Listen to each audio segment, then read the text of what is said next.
शहर की दादरी में आपसी कहासुनी को लेकर हुए झगड़े में कुछ लोगों ने एक परिवार पर लात-घूंसी से जमकर हमला किया। हमले में महिलाओं की भी पिटाई की गई। हमले का पूरा लाइव वीडियो सामने आया। लड़ाई झगड़े के दौरान निशांत नामक युवक घायल हो गया, जिसे दादरी के सिविल अस्पताल में भर्ती करवाया गया। शिकायत के आधार पर बारा थाना पुलिस ने मामले की जांच शुरू की।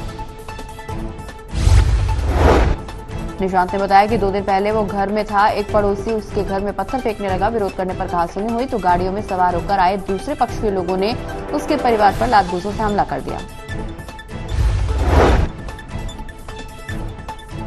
मैं अपने घर पर बैठा था तो मेरे घर में पत्थर आए तो मैंने बाहर निकल के देखा कि मैं क्या वो लड़का पत्थर भगा रहा है। तो मैंने उसको कही भाई मेरे घर पर पत्थर क्यों भगा रहा है, तो वह लगा कि मैं तो पकाऊंगा और मारूंगा।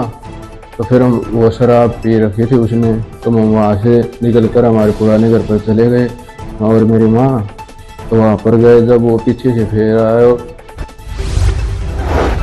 जुलाना की अनाज मंडी में अज्ञात कारणों के चलते कई दुकानों में आग लगी। जैसे ही आग लगने की सूचना आसपास के दुकानदारों को लगी, उन्होंने दमकल विभाग को सूचित किया। दमकल विभाग ने आग पर काबू पाया।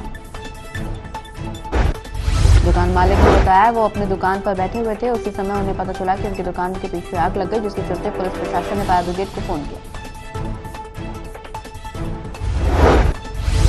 हमारा तो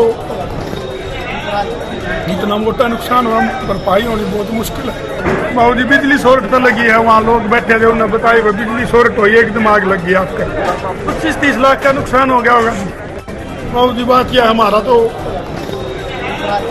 इतना मोटा नुकसान हुआ, भरपाई होनी बहुत मुश्किल है। बाबूजी बिजली शॉर्ट तो लगी है, वहाँ लोग बैठे थे, उन्होंने बताया वो बिजली शॉर्ट हुई, एकदम आग।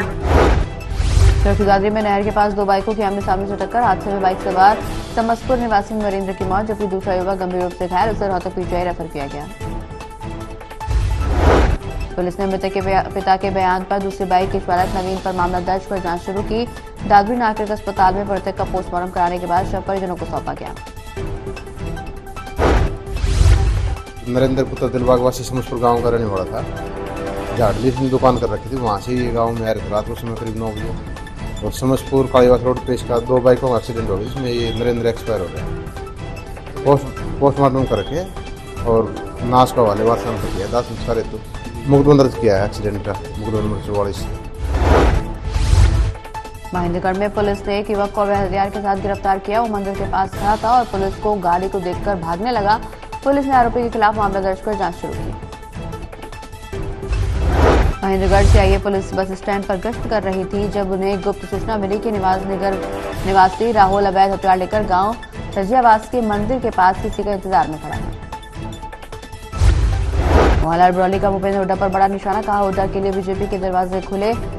हरियाणा में विपक्ष के नेता भी बीजेपी की नीतियों के कायल। सोनीपत से 2 जिला परिषद के चेयरमैन भी बीजेपी में शामिल होंगे। निकाय चुनाव को लेकर बोले मोहनलाल ब्रौली, कहा निकाय चुनाव में भी जो जीतेंगे बीजेपी के उम्मीदवार। सरकार के पास बजट की कोई कमी नहीं है। अनिल विज को बीजेपी से नहीं कोई नाराजगी।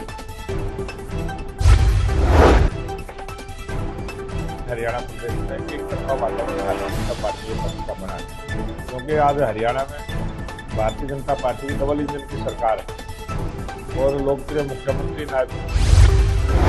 हरियाणा में कांग्रेस पार्टी के स्टार प्रचारकों की लिस्ट को लेकर बीजेपी प्रदेश महामंत्री सुरेंद्र पुनिया ने कहा, हरियाणा विधानसभा में कांग्रेस पार्टी के 40 स्टार प्रचारक जब कुछ नहीं कर पाए तो अब निकाय चुनावों में 30 क्या करेंगे। होगा भी कुछ दिन पहले ही विधानसभा का चुनाव है, उसमें 40 स्टार प्रचारक इनके थे। 40 ही कुछ नहीं कर पाए तो ये इतना क्या करेंगे। और आप देखते हो हिसार में 7 सीटों पर इनको पार्षद का कैंडिडेट नहीं मिला, तो मुझे नहीं लगता कांग्रेस किसी तरह से किसी मुकाबले में। हिसार से बीजेपी मेयर पद के उम्मीदवार प्रवीण पोपले ने कहा, कांग्रेस के स्टार प्रचारक अब किसी काम नहीं आएंगे, क्योंकि पूरे हरियाणा और हिसार में बीजेपी की लहर चल रही। हिसार की जनता, प्रदेश की जनता कांग्रेस को सिरे से नकार चुकी है। उनके स्टार प्रचारक भी कुछ। मुख्यमंत्री नायब सिंह सैनी का इम्बीनगर दौरा, पुष्प वर्षा के साथ हुआ मुख्यमंत्री का जोरदार स्वागत। सीएम समेत बीजेपी के तमाम नेता निगम चुनावों में झोंक रहे ताकत। कुरुक्षेत्र में केंद्रीय कृषि मंत्री शिवराज सिंह चौहान ने कहा, मैंने प्राकृतिक खेती को देखा है और मैं यहां आकर बहुत खुश हुआ। जो मॉडल इन्होंने तैयार किया वही मॉडल आज देश की खेती में बचा सकता है।